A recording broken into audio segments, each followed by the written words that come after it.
Let's ring in the new year 5777, a year of health, happiness, and good luck for Marty Levinson.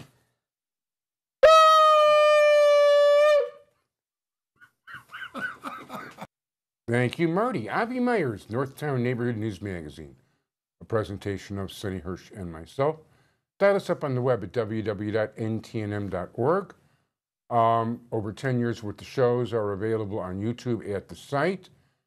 And communitypolicingcaps24.org. Sonny is running for re-election as president of the District Advisory Committee. And if you're a voting member of the local District Advisory Committee, we urge you to vote for Sonny. He does lots of stuff that the other candidates just aren't going to be able to do time-wise. So not to mention he does a good job and he's got the respect of the top brass. So we urge you to vote for him. It is a pleasure to have one of my favorite guests who's here as part of his nationwide tour. I don't think this is exactly listed on the tour part, but he's going to be at the Republican Jewish Committee in Chicago later today, tomorrow in Beechwood, Ohio. He gets to go to Boca Raton. At least he's hitting weather at the right time. And that is the senior editor of Breitbart, who's got 3 books out now, and that's Joe Pollak. Nice to be with you. First of all, my pleasure, Joel, and want to wish the best to your wife and to your children. Thank you very much. So I follow up with their outstanding achievements on Facebook. Right. And so tonight, are you plugging the 71? By the way, the first 100 Days of Trump, which is a 71-page book and a good read, is available free through the Breitbart site. Right. It's less than a page a day. So 71 pages, 100 days. So it doesn't take that much effort. It's a good read. Yeah, and we will be talking about it. Yeah. And you've also got a bestseller out. We've got How Trump Won, The Inside Story of a Revolution. That is co-written with Larry Schweikart, who's a very well-known historian, New York Times bestseller. And the book we've got out is pretty good, doing pretty well. And I had a lot of fun writing it, a lot of fun being on the trail, and telling you the inside scoop about how this all happened. Which I find fascinating, because one thing I will say is, of all the intelligent people I know, nobody called it as early and as accurately as you did. Well, now I'm remembering, I was a couple of weeks before the election, I think we saw each other here. It was around the Jewish holidays, which was maybe 5 or 6 weeks before. Right. And there was a lot of doubt. I mean, I felt that Trump could win. I wasn't sure he was going to. I predicted that Hillary would win just based on the probabilities. My co-author, Larry Schweikart, he was completely 100% convinced Trump was going to win. He had predicted it as early as August 2015. Wow. And he had some unique insights based on information he was getting that he talks about in the book from different parts of the country that are key to determining who wins. And so he goes through some of that in the book, and we kind of alternate back and forth. One chapter he writes from an analytical, historical perspective. Another chapter I write as a reporter on the campaign trail, talking about what I'm seeing, who I'm talking to, what Trump is doing. And it was an amazing thing to be there, just to watch it all unfold and sort of realize right towards the end that he really could pull it off. So, and of course, we know he did. Yeah, I was in shock. I was in absolute shock. The truth is, I should have known that he always did better than the polls. Every place, Right. Because, you know, it was so politically wrong to say out loud you were for him. People were hiding it. And that's part of my problem with the left, which actually you addressed in your very first book, which I think is See No Evil, That's Hear right. No See Evil. no evil. See no evil. Yeah, which really is an excellent book, and I do owe you a review on Well, thanks for reading the it. site. So, no, I definitely enjoyed it. That's my long bus ride read. Oh, good. Okay. So, Yeah, See No Evil goes into the arguments that conservatives make on various issues and how the left tries to push them off the table. And I believe very strongly in having open debate, and that most of the time conservatives will have the better of the arguments, which is precisely why you're seeing the left try to push conservatives out of arguments, out of debates. They don't want to have a debate. On the campuses now, you know, they riot if they hear us speak Right. they don't like. But there are people on the left who want to have a good debate, and there are things you can learn from people on the left. There are issues on which the left may have more things to say than the right about how to run the country. And we need to be open to that. I think that has to be mutual, though. And what we're seeing lately, since Trump won, and this is what I get into with the first 100 Days book, what we're seeing is an attempt by Democrats to deny that they lost the election at all and to decapitate, essentially, the Republic by getting rid of Donald Trump, not because he's done anything, but because they don't want him to do anything. And I think that there is a kind of delusional element to it, because even if, let's say, they were successful somehow in forcing him to resign or something like that, you've got Mike Pence, who's one of the most conservative people around. They're not going to like Trump's replacement any more than they like Trump. So no, it's meant, but they might like Pence less. Right, right. So it's a kind of delusion. It's, I think, the result of this idea that President Barack Obama transcended politics, that for the left, he kind of represented the end of politics. He was almost a messianic figure. And once he won, they were going to rule forever, and their ideas were going to dominate forever.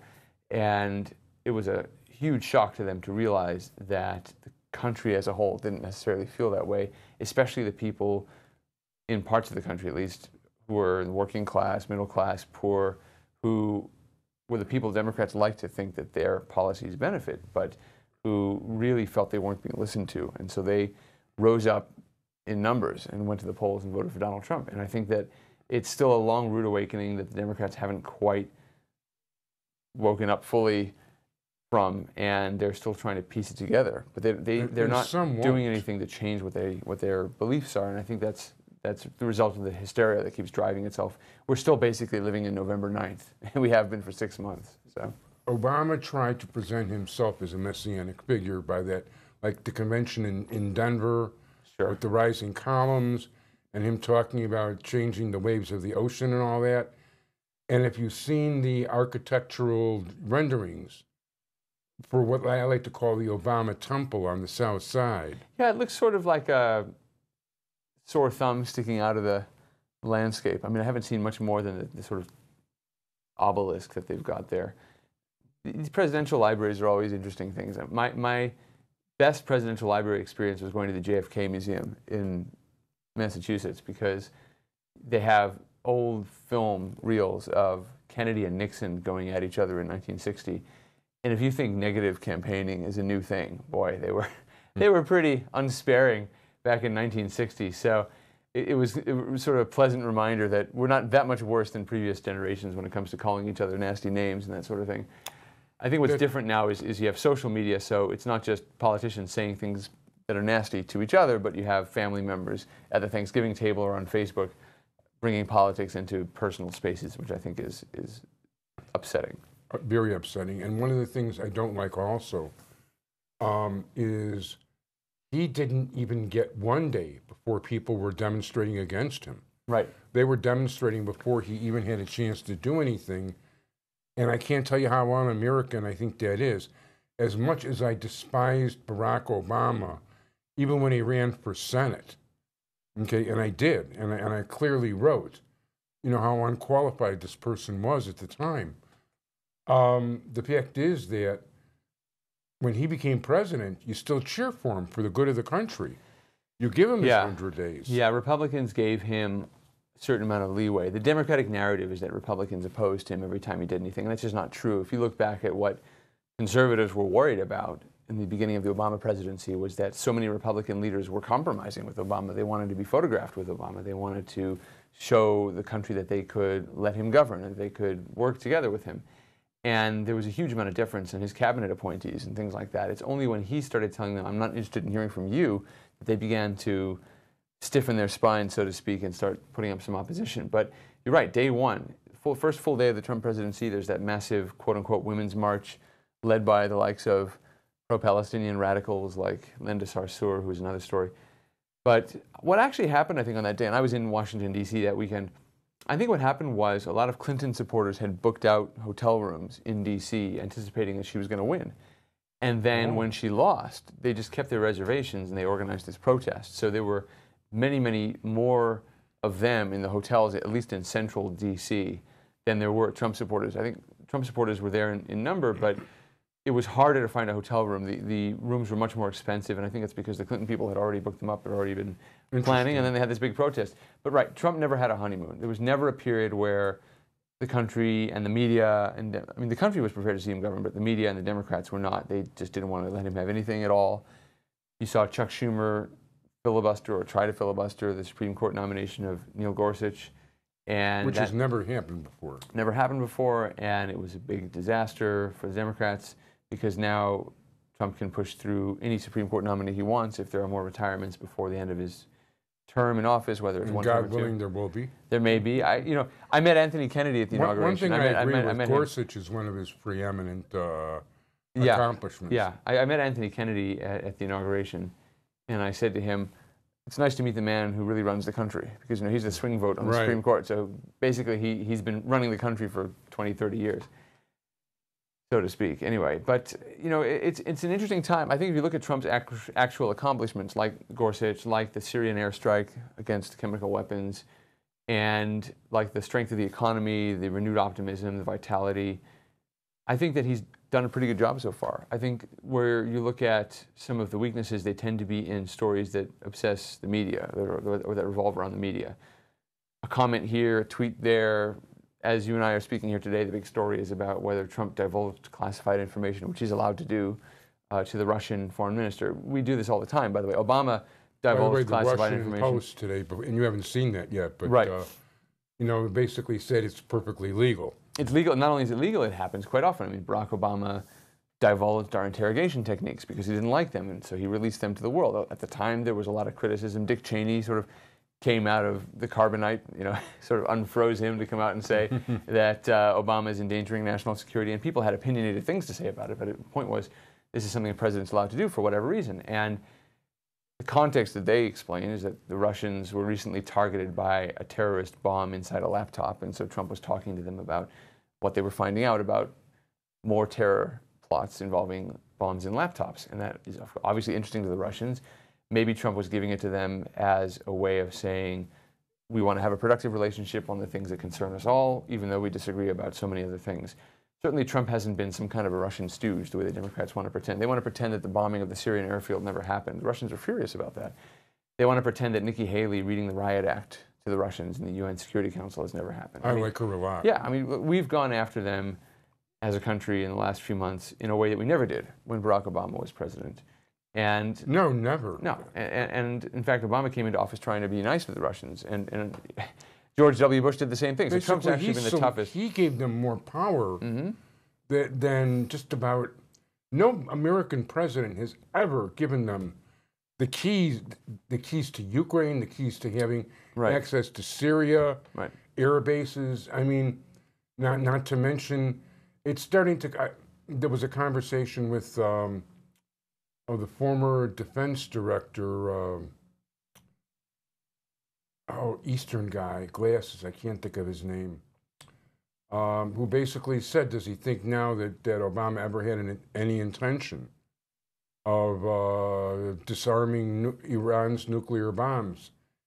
And he said no. Yeah. So it's been, I think, a pretty good run so far. It's been very intense. Defense Secretary. Oh, okay. Well, look, it's been a really interesting 100 days, 100+ days. I think today is day 117. In 2 weeks from now, I think when the show airs, it'll be day 134, or what is it, 131?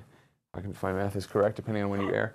But it's a lot under his belt and a lot to come still. There's a lot of things that still have to happen. As you and I sit here today, the trip to Israel is going to happen in a few days. We'll see what happens with that. There's a lot of anticipation. What do you make of that statement? I read this in Times of Israel, where one of the senior diplomats told Netanyahu, "You're not welcome to go with Trump to the wall, and it's not your wall." Well, I think they're two separate statements. So the first is about Trump's planning for the wall visit. The second is about whether the Western Wall is part of Israel. And when that official, I looked him up. He's a member of the State Department, longtime career officer. And as we know, the State Department bureaucracy is often quite anti-Israel. He works in the Jerusalem consulate. Right. Jerusalem consulates in the eastern part of Jerusalem is known for being more partial to the Palestinians because it also serves the West Bank. It doesn't just serve Israel and, I should say the rest of it. It serves Palestinian communities as well. And so the U.S. consulate in Jerusalem is thought of as being more sort of pro-Palestinian. And so it's not a surprise that someone who works there would hold to the Obama administration's policy. And as we know, as Obama left office, he allowed UN Security Council Resolution 2334 to come in, which said the Western Wall is not part of Israel. Basically what it said was every Israeli presence in the occupied territories or post-1949, whatever you want to call it, every Israeli presence across the 1949 armistice line is a flagrant violation of international law. That's what Obama allowed to pass, and that's what John Kerry and all these people thought was a great idea.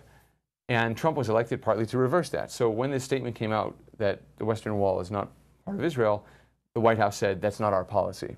But they haven't said yet whether they're going to move the embassy from Tel Aviv to Jerusalem.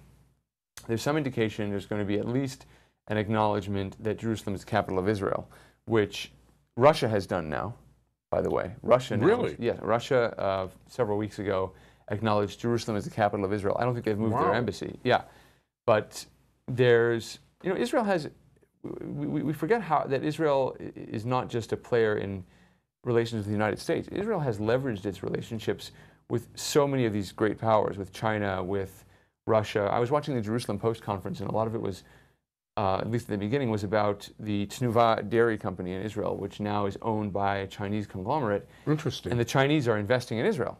And they want to learn from Israeli technology, and they want to benefit from Israel's productivity, and so they see Israel as a good investment. So Israel's managed to sit in a way between these three rival powers and have obviously very, very close relationships with the United States, complicated relationships with Russia and China, but not hostile relationships. And anyway, the challenge, I think, for the Trump administration when it comes to Israel is that it is probably the most pro-Israel administration we've had in American history, but it's still dealing with bureaucracies in the federal system, especially the State Department, where the vast majority of personnel are partial to the other side or don't want to see Trump make some of the moves he's making. And he wants a freer hand than he has had. He has, at times, at least based on all these leaked reports that come out, always lots of leaks, he's at times done things diplomatically that the State Department didn't like and they weren't prepared for, nobody was consulted. And in that way, he's sort of like Harry Truman. I mean, Truman had one of the greatest secretaries of state of all time, George Marshall. And George Marshall was against recognizing Israel. And Truman, in the end, just overruled him. But you see a similar kind of back and forth, I think, between Trump and some of the bureaucracies when it comes to foreign policy. So as far as Netanyahu and Trump at the Western Wall, to understand what General McMaster said in the briefing about this, again, by the time people see this, it'll be all outdated, but Trump wanted the visual, basically, of being a solitary figure at holy sites in the three places he's visiting. It was not a coincidence that the three countries he's visiting are the Vatican, Saudi Arabia, and Israel. And he's trying to show that his vision of U.S. leadership takes in all three of the major monotheistic religions united against extremism. Whereas Obama tried to downplay Islamic extremism, Trump really went for the idea that we all have united values against radical Islam. And so that's the message, and I think he wants to be seen as his own man leading the free world at the Western Wall. But it will be the first time any American president, sitting American president, has visited the Western Wall. You know, I can't testify that this is 100% true, but it is a true story because I heard it firsthand. But one of my father's friends, who was a very wealthy individual who dealt a lot politically, was friends with Jake Garvey, who was head of the Democratic Party in 1948. And he said originally Truman was not for Israel. And Garvey told Truman that he will make sure he's not nominated unless he supports Israel. Yeah. Well, George Marshall said to Truman, if you vote to recognize Israel, or if you recognize Israel, I would vote against you at the next election. And it was a shocking thing for a member of the cabinet, one of the most senior members of the cabinet, to say to his president. Truman said, okay, fine. Vote against me if you want. I'm recognizing Israel. And for Truman, it was a moral and ethical issue. But yes, he had influence from Jewish friends. He had a very close friend who was a haberdasher who he had a lifelong relationship with, who turned out to be very important in bringing Chaim Weizmann and other Jewish leaders into the White House. But ultimately, it came down to Truman. And I think that people are confident that no matter what happens on the Israel trip, Trump is that kind of leader when it comes to Israel. That he's got these lifelong friendships. Our Israeli ambassador is a lifelong friend of his lawyer, very accomplished lawyer, David Friedman, who's just arrived, and the first thing he did when he went to Israel was go straight to the Western Wall. Right. So there are gestures And like prayed. that. And prayed there, right. So there are gestures there that tell you exactly where the mindset of the Trump administration is, but it's very complicated. The other thing that complicates it, I think to a secondary degree in the Trump administration, is the desire to maintain good relations with the Arab states in a united front against Iran. Trump is working out this alliance, essentially, similar to what George H.W. Bush put together against Saddam Hussein in Iraq, where he basically brought Arab nations into a coalition with the West against Saddam. And Trump is trying to build a similar coalition among non-extremist, secular, or monarchic Arab states, or in the Sunni world primarily, against the threat from radical Islam on the one hand, from within the Sunni world, groups like Al-Qaeda and al-Nusra and that sort of thing, and Iran. And he's trying to unite this common front against common enemies. And within that framework, I think he wants to see what he can do to get an Israeli-Palestinian peace deal done. David Friedman, the ambassador, told Trump it's not going to be easy because the Palestinians don't really want peace. So Trump knows that. No, they don't. Right. And But whatever Abbas can use all the words he likes. Right. He'd rather die than make peace with Israel. And by the way, by the same token, I also want to say at least once during the conversation, and I'll leave most of the rest to you, is that whenever anybody asks me when Trump says this wild thing or that wild thing, I say, forget about what he says, look at his accomplishments. Right. That's And right. I always tell people when it comes to politics, don't believe their speeches. Look at who they are and what they've accomplished. Right. Well, that's a So very... that's not just Trump. It's a very important point. I mean, right now, before the courts, there are all these arguments about Trump's executive order on suspending travel from these countries that are prone to terrorism or that can't check where people come from. And that's the argument before the court right now, is whether a court can consider what a politician has said on the campaign trail as evidence of that politician's intent. And I said, if you think what a politician says on the campaign trail is evidence of their intent, you haven't been around politics for very long. So it's true of some politicians, not everybody. You want to paint everyone with the same brush, but... Well, the thing is, definitely. because somebody followed through on a campaign promise, probably is more a matter of that's the way things work politically. It's not that they really meant to, and they wouldn't have changed if they needed to. You know, with Trump especially, you can find things Not that he that said I'm about... too cynical, but... Yeah, he has said different things at different times for strategic reasons, political reasons also. And, you know, as the government's lawyer in the case pointed out, you can also find Trump saying nice things about Muslims and the things that Muslims have contributed to the United States. So that would tend to take away from the idea that he's trying to discriminate against Muslims. So anyway, what politicians say may or may not matter. That's what the courts are going to try to decide. I think the law is pretty clear on that, but we'll see. And anyway, that's what we're all arguing about. But I think I'm pretty optimistic. I'm pretty bullish about Trump. I think that he is doing a good job. He's doing a better job on foreign policy than Obama did by far. I would give him an A. By far. I would give him an A or an A+ on foreign I policy. love what he's doing on foreign policy.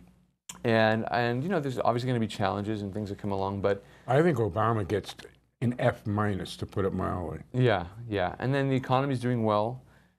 There are some challenges because you have a large number of people who are dropping out of the labor force even now, and some of those have started to come back in, but that's a structural challenge to our economy. We have, of course, the $20 trillion in debt that Trump came into office having to deal with, and the strategy is to push these tax reforms through Congress, the most ambitious tax reforms anyone's ever proposed, including, I believe, Ronald Reagan. And if those tax cuts work, they'll generate a lot of economic growth. But you also have to do that without letting the budget get too out of whack, so that when you start to recover some of those revenues a few years down the line, you're still in the game. You know, it's like playing blackjack. You know, you've got to bet on the winning hands. You don't want to bet big on the losing hands. And we have to steer the economy through whatever's coming next. We never know what kind of global shocks might affect the U.S. economy. There are some very positive signs, but there are also some concerning signs, and we are going to enter a new world when it comes to trade policy, for example, with all these different debates about whether we should be part of free trade negotiations and that kind of thing. What happens in a world where people are less prone to entering into those agreements? Does that create dislocations? You know, the Smoot-Hawley tariff everyone knows about, which worsened the Great Depression, is an example of what not to do. So is that the kind of thing countries are going to start to do as people begin to look out for their national interests more than this kind of transnational interest that you've seen reflected in agreements or would-be agreements like the Trans-Pacific Partnership? So it's going to be interesting to see. And I think that Republicans so far are pretty happy. Democrats obviously have decided to be unhappy. The 2018 election is going to be interesting. I think the Republicans will hold the Senate. It's not clear yet what will happen in the House. Republicans. I don't see how the Republicans couldn't hold the Senate given the numbers. Right. There's only 8 Republican seats that are up, and there's 25 Democratic seats. Right, and of those 25 Democratic seats, 10 of them are in states that Trump won. But then you've got the House, 24 seats Nancy Pelosi has to win to get back the Speaker's gavel. Probably 5 or 6 of those will come in California. So you knock those off, let's say another 18, 19, so you got to find the rest of the country. That's going to be pretty tough because Republicans drew the map for the most part, except in California, Illinois, and 1 or 2 other places. They drew the map that people are running in. But there are some areas where Democrats are going to be stronger. There's going to be strong turnout in some of the blue districts. They're going to aim at Republicans who are in swing districts. So we'll see. If Trump does very badly, it could affect the House. And he's not going to want to see Nancy Pelosi. Well, nobody's going to want to see Nancy Pelosi, but especially Trump, because it means his agenda is going to be held up very significantly. The control of the House is a very powerful thing. And I think Republicans are going to fight hard to keep it. But we'll see. All of that is still in the very distant future. No, that's true, and it's still got a ways to go. And nobody wants to see Nancy Pelosi smile. Her face would crack. Well, she was doing some interesting explanations recently about why she wanted James Comey to be fired before, but now objected to it when Trump actually did it, and all the kind of verbal gymnastics that she gets into. The Democrats have been, the truth is everybody wanted Comey gone. They did. I mean, he got into politics, which was really the downfall. I mean, the one thing you could say about it is he did it in a bipartisan way. He made Republicans and Democrats angry. He got into an impossible situation. So, he could have stuck around. I mean, he didn't have to. Certainly his firing was justified, but he hung in there for a while. Bill Clinton's meeting with Loretta Lynch put him into uncharted territory. Right. And I think what would have spoken very powerfully is if he had resigned. I think there were far too few resignations in our government, resignations on principle. People cling to power. They cling to a position as long as they can. And if he had said, look, you've given me an impossible thing to do, I'm going to resign, he would have gone down as the ultimate figure of the rule of law and impartiality. And now he's got a mixed legacy because he has the respect of some of the agents who worked with him, but a lot of other people disagree. And that's unfortunately where things have left him. Although I think the chapters in that book may still be written. You're probably right, and I don't think he's through with government. One of the things I'll just say real quick is that it shocked me the support that Merrick Garland he had among Republicans. Apparently he's not interested to be director of the FBI. I think Mitch McConnell's chief of staff floated that idea. Yeah, yesterday on the Sunday morning news show. Yeah, I think he wanted to show that there was nothing personal when he blocked Garland from having a hearing in front of the Senate. I think he wanted to say, look, I respect the guy as a person. There was nothing personal. We just didn't want to nominate a Supreme Court justice in the last year of the Obama presidency. Mitch McConnell, from a conservative point of view, is the unsung hero of that confirmation fight. And we'll see. He's done a terrific job, I think, in keeping a lid on the Senate. Running the Senate is like herding cats. and we'll see how that goes in 2018. I think he'll be pretty safe. One other thing, and I want to just get on this quick, but I do want to mention it. Anytime people say to me about Bannon being anti-Semitic or anti-black or whatever, I was a regular reader. I mean, I'm not saying I still don't read Breitbart. I get the emails every day. When he was in charge, and I thought he had a very good pro-Israel focus, and there were no problems with black-white relations in there whatsoever. No, yeah. Fake news. Fake news, and then some, and it's very unfair of the left. So tell us, people want your book speaking tour.